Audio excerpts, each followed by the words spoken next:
Mna pjaja balome Go say good season sway Edi mna pjanage yaupo Mati chabu kwe Atange dide change shide Dwayne me in the game mame Go dame dwige Send me nai mo we me Go dai choma alone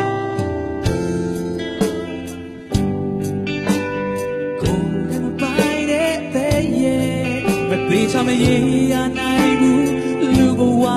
ko we ba miss me be chong le ti ne the changing my dream me they tell me she time I think just say it la bazoni wa mya le pa when we lo ba be the Pulambi, Julia, oh, maybe a little go so, yeah, young Monu go Jojame, go down a twig, send to me, I'm away, go down Choma, go down find it, but they tell me, Naibu, Luba, Ko, Weba, yeah. Mention Jong Levity,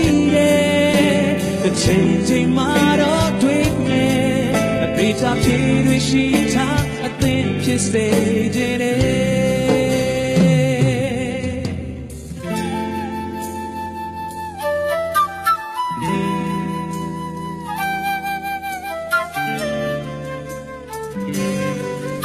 Whoa.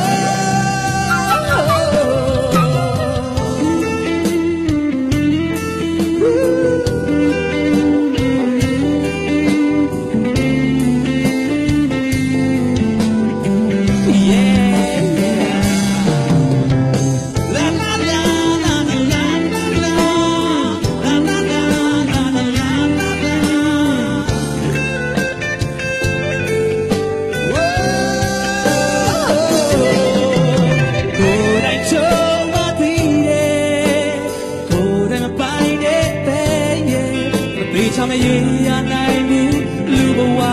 ko we ba me say be change on let me the changing model dream me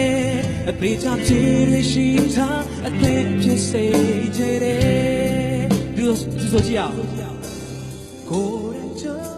ti ko de bai de they tell me yeah naibu Luba ko we ba me sweet bitch jom let me the changing model tweet me the top shit we she ta I think she say today yeah go ro shinga the trap she ba be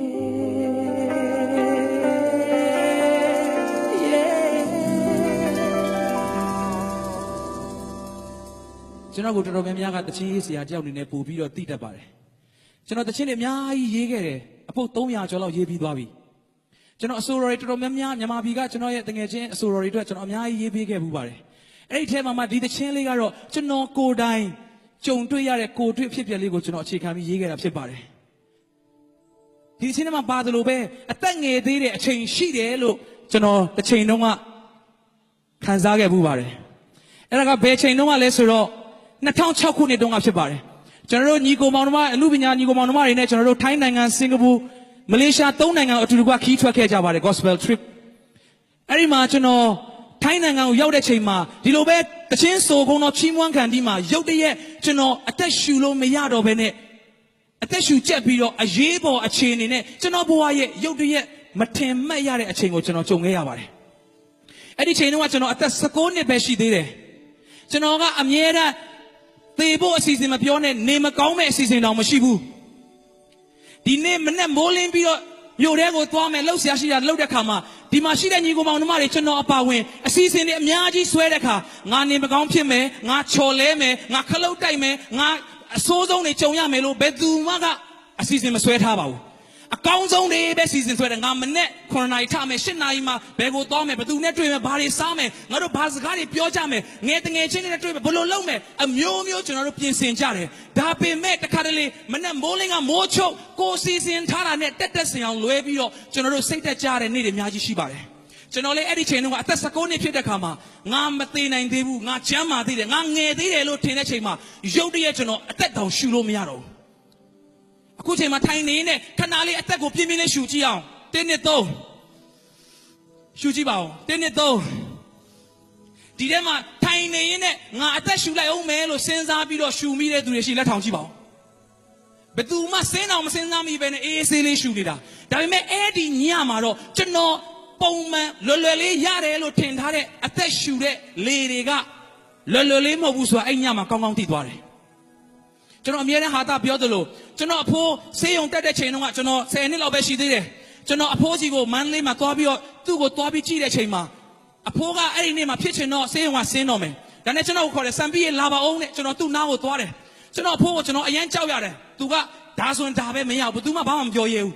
အဲ့ဒီချိန်မှာသူကကျွန်တော်ခေါ်ပြီးဘာလုပ်ခိုင်းလဲဆိုတော့အောက်ဆီဂျင်သူရှူတဲ့အောက်ဆီဂျင်ပိုက်တွေကိုဖြုတ်ပြီးကျွန်တော်ကိုပေးတယ်ရော့တက်လိုက်တဲ့ဒါနဲ့ကျွန်တော်ကဘာလို့ဖို့လဲတက်ဆန်းမာရှာမရှင်နေတဲ့ဒါနဲ့ကျွန်တော်တက်လိုက်တယ်အဲ့နဲ့သူအောက်ဆီဂျင်ဖွင့်ခိုင်းတယ်ဖွင့်ပြီးတော့ဒီနေ့ငါဆေးရုံဆင်းရတော့မယ်ကွာတဲ့အောက်ဆီဂျင်ဘူးကလည်းအကြီးပဲအများကြီးပိုနေတယ်အဲ့ဒါမင်းကုံအောင်ရှူလိုက်ကွာတဲ့ဒီနေ့တဲ့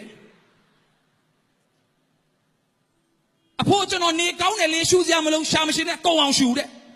အောက်ဆီဂျင်ဘူးကြီးတော့အကြီးကြီးပ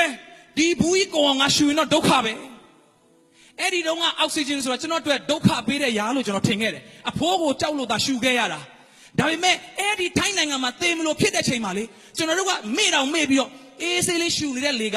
အလကားမဟုတ်ဘူးဟိုနေ့စဉ်တက်ရှင်ရတာကလွယ်လွယ်လေးမဟုတ်ဘူးဆိုတာကျွန်တော်တို့သိရတယ်မီးခိုးငွေလိုမျိုးပျောက်သွားတတ်တယ်ဟိုအခိုးငွေလေးကအပေါ်တက်သွားရင်တပေနှစ်ပေမှာချက်ချင်းပျောက်သွားတယ်မီးခိုးငွေလိုကျွန်တော်တို့ရဲ့အသက်တာကအဲ့လိုပဲဖြစ်ပါတယ်ဒီနေ့ညကျွန်တော်မကောင်းတဲ့စကားအမင်္ဂလာစကားပြောတာမဟုတ်ဘူးတော်ဒီနေ့ညကမနေ့ပြန်တင်တွေ့ကိုတွေ့ရမယ်လို့ဘယ်သူကအာမခံချက်ပေးပါတယ်လဲ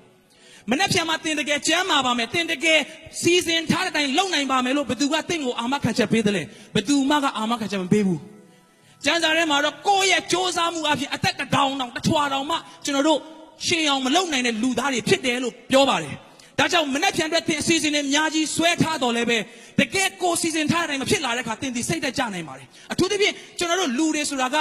သေတယ်လို့သတ်မှတ်တယ်ဒါပေမဲ့တကယ်တော့ခန္ဓာကိုယ်ထဲမှာရှိတဲ့ဝိညာဉ်ကထွက်သွားတာဖြစ်ပါတယ်အဲ့ဒါကိုလူတွေကသေတယ်လို့သတ်မှတ်တယ်အဲ့ဒီသေတယ်လို့သတ်မှတ်တဲ့ဝိညာဉ်ကထွက်သွားပြီမဲ့အဲ့ဒီဝိညာဉ်ကဘယ်တော့မှမသေနိုင်တဲ့ဝိညာဉ်ဖြစ်ပါတယ်ဒါကြောင့်စံပြီးလို့ပြောရင်ဒီခန္ဓာကိုယ်ဒီလက်ဒီခေါင်းမဟုတ်ဘဲနဲ့ဒီထဲမှာရှိတဲ့ဝိညာဉ်ကိုပဲစံပြီးလို့ခေါ်တာဖြစ်ပါတယ်ဒါကြောင့်သင်ကိုနာမည်နဲ့ခေါ်တဲ့အခါသင်ထူးနိုင်တယ်ဆိုတာအထဲမှာအသက်ရှိနေတယ်လို့ဝိညာဉ်ရှိနေတယ်လို့သင်ကထူးနိုင်တာဖြစ်ပါတယ်သေသွားတဲ့သူတယောက်သူ့နာမည်ဘလောက်ခေါ်သူကမထူးနိုင်တော့ပါဘူးအဲ့ဒါဘာလို့လဲဆိုတော့သူ့ထဲကဝိညာဉ်ကထွက်သွားပြီဖြစ်တယ်ဒါကြောင့်ဒီနေ့ကိုယ့်ထဲကဝိညာဉ်တစ်ချိန်တရက်ရက်မှာဘယ်အချိန်မှာကြုံရမလဲတော့မသိဘူးဒါပေမဲ့ကျွန်တော်လည်းမနှက်ပြန်ပါဖြစ်မလဲမသိဘူးသင်လည်းမနှက်ပြန်ပါဖြစ်မလဲမသိနိုင်ဘူးဒါပေမဲ့ဝိညာဉ်အတွက်သွားရမယ့်ထာဝရကာလရှိပါတယ်ကျွန်တော်ရဲ့အသက်တာမှာထိုယေရှုခရစ်ကကျွန်တော်တို့မလုံနိုင်တဲ့လူဆိုတာစ조사တော်လည်းပဲမကောင်းနိုင်တဲ့သူဖြစ်တယ်ဟိုတက်နိုင်တဲ့လောက်ကျွန်တော်ကောင်းအောင်လုပ်မယ်လို့စဉ်းစားနေနေမကောင်းနိုင်တဲ့လူသားတွေဖြစ်ပါတယ်ဒီနေ့ငါကောင်းအောင်လုပ်မယ်လို့စဉ်းစားနေနေမကောင်းတာ10ခုလောက်ပို့လုံးမိတဲ့နေ့ဖြစ်ပါတယ်ဆိုတော့ကျွန်တော်တို့ရဲ့ဝိညာဉ်အတွက်အာမခံချက်ရှိဖို့ရန်အတွက်ခဏနေမှာဆရာကြီးကလည်းဝိညာဉ်လမ်းရဲ့အဖြေကိုပြောတော့မှာဖြစ်ပါတယ်ဒီနေ့အနေငယ်မိတ်ဆက်ပေးချင်တာကတော့ခုနချင်းဆိုခဲ့သလိုပဲ JESUS Jesus အဲ့ဒီယေရှုကသင်ကိုချစ်တော်ယေရှုဖြစ်ပါတယ်သင်ကိုကယ်တင်တဲ့ယေရှုဖြစ်ပါတယ်ဟောသင်ကိုမဆာမဲ့ယေရှုဖြစ်ပါတယ်အာမင်နောက်ဆုံးအနေနဲ့ကျွန်တော်တခြင်းလေးတစ်ပုဒ်ဆိုချင်ပါတယ်အဲ့ဒါမဆိုခင်မှာကျွန်တော်အနေငယ်တက်သေးခံခြင်းနဲ့အဲ့ဒါကဘာလဲဆိုတော့ကျွန်တော်အမအကြီးဆုံးက38နှစ်မှာသူကတည်ဆုံးသွားပါတယ်ဖြစ်နိုင်တော့ကျွန်တော်တို့ကသူ့ကိုရှိစေခြင်းသေးတယ်ဒါပေမဲ့သူကလောကရဲ့ဓမ္မတာရသူတည်ဆုံးသွားတယ်38နှစ်နဲ့သူ့မှာသားနဲ့သမီး2ယောက်ကျန်ခဲ့ပါတယ်ယေရှုခရစ်ကခေါ်ရင်ထူးတဲ့ဖခင်ဖြစ်ပါတယ်အာမင်ယေရှုခရစ်ကစံသက်ခံတဲ့ယေရှုခရစ်တော်ဖြစ်ပါတယ်သူဆုံးသွားတဲ့ခါမှာကျွန်တော်ရဲ့တူနဲ့တူမလေး2ယောက်ကျန်ခဲ့ပါတယ်အဲ့ဒီတူနဲ့တူမလေးကဖခင်ကိုအယံယုံကြည်တယ်ယေရှုခရစ်တော်ကိုအယံယုံကြည်တယ် သူရဲ့အမေမရှိတော့ပေမဲ့ယေရှုခရစ်တော်ကသူတို့ရဲ့အကောင်းဆုံးမိတ်ဆွေဖြစ်တယ်ဆိုတာယုံကြည်တယ်တရက်မှာတော့ကျွန်တော်တူလေးကအသက်9နှစ်အရွယ်မှာကားပေါ်ကနေပြုတ်ကျပြီးတော့ခေါင်းနဲ့တဲ့ကျပြီးတော့ကြီးမားတဲ့ဒဏ်ရာရသွားပါတယ်အဲ့ဒီချိန်မှာသူ့ကိုခွဲဆေးဖို့ရနေဖြစ်လာတဲ့ခါမှာသူကအရန်ကြောက်တယ်သူ့အဖိုးကျွန်တော်တို့ဦးလေးသူ့လေးတွေကိုကျွန်တော်ပြောတယ်သူအရန်ကြောက်တယ်တဲ့သူအရန်ကြောက်တယ်မျက်ရည်တောက်ကျပြီးတော့သူအရန်ကြောက်တယ်လို့ပြောတယ်အဲ့ဒီချိန်မှာကျွန်တော်တို့ကဆရာဝန်တွေကိုတောင်းပန်တယ်ဖြစ်နိုင်ရင်သူ့ဖိုးကိုဆေးခန်းနဲ့ခွဲခန်းနဲ့ကိုဝင်ခွင့်ပြုပါလို့ပြောတဲ့ချိန်မှာဆရာဝန်တွေကမရဘူးတဲ့ဝင်လို့မရဘူးတဲ့ဒါနဲ့အဲ့ဒီခွဲခန်းထဲမှာဝင်သွားတယ်2 နာရီကျော်လောက်ပြန်ကြာတယ်ပြန်ထွက်လာတယ်တကယ်ပဲကျေးဇူးတော်ကြောင့်အောင်မြင်တယ်သူပြန်ထွက်လာတဲ့ခါမှာသူနဲ့အတူတူကျွန်တော်တို့အတော်ဆရာဝန်တယောက်လိုက်သွားတယ်သူကဘာပြောလဲဆိုတော့ဒီကလေးကထူးဆန်းတယ်နော်တဲ့ဆေးရုံ operation ခန်းထဲရောက်တဲ့ခါမှာကြောက်တယ်အော်နေတာတဲ့ဒါနဲ့သူကမကြောက်နဲ့ပြောလဲမရအောင်နိုင်ဝက်လောက်ကြာတယ်နောက်ဆုံးမှသူကမေးတယ်တဲ့ဒီထဲမှာယုံကြည်သူခရိယန်ရှိလားလို့သူကမေးတယ်တဲ့ဒါနဲ့သူ့တော်ကရှိတယ်ငါတောင်းပေးမယ်လို့ပြောတဲ့ခါမှာဆူတောင်းပေးပါတဲ့သူရမ်းကြောက်တယ်ဒါနဲ့ဆူတောင်းပြီးတော့တဲ့ခါမှာအေးဆေးအိပ်ပျော်သွားပြီးတော့မေ့ဆေးပေးလို့ရတယ်သူ့ကိုခွဲဆေးလို့ရသွားတယ်ပြန်ထွက်လာတဲ့ခါမှာနေကောင်းတဲ့ခါမှာသူ့ဖိုးကိုတက်သေးခံတယ်အဖိုးတဲ့အဲ့ဒီခွဲခန်းထဲမှာသားကအရန်ကြောက်တာတဲ့ဒါပေမဲ့အဲ့ဒီချိန်မှာလေယေရှုကိုကျွန်တော်ကဖိတ်ခေါ်လိုက်တယ်ယေရှုသားကိုကြောက်တဲ့ထက်ကနေကယ်ပါလို့ပြောတဲ့ခါမှာယေရှုကအဲ့ဒီဆေးရုံ operation အခန်းထဲမှာသူ့ကိုပြုံးလေးကြည့်တာကိုမြင်ရတယ်တဲ့ကောင်းကင်တမန်တွေကိုလည်းမြင်ရတယ်တဲ့သူ့စီကိုလာပြီးတော့သူ့ကိုပွေ့ဖက်ပြီးတော့သူ့ကြောကုန်းလေးကိုပုတ်ပေးတာမြင်ရတယ်တဲ့9 နှစ်ကလေးဖိတ်ခေါ်တာကိုလက်ခံတဲ့ယေရှုကယနေ့ညတင့်နှလုံးသားထဲမှာတင်ဖိတ်ခေါ်ရင်ဝင်မဲ့ယေရှုခရစ်တော်ဖြစ်ပါတယ်လက်ခုပ်တီးတဲ့ယေရှုခရစ်တော်ကိုဂုဏ်ပြုရအောင်နောက်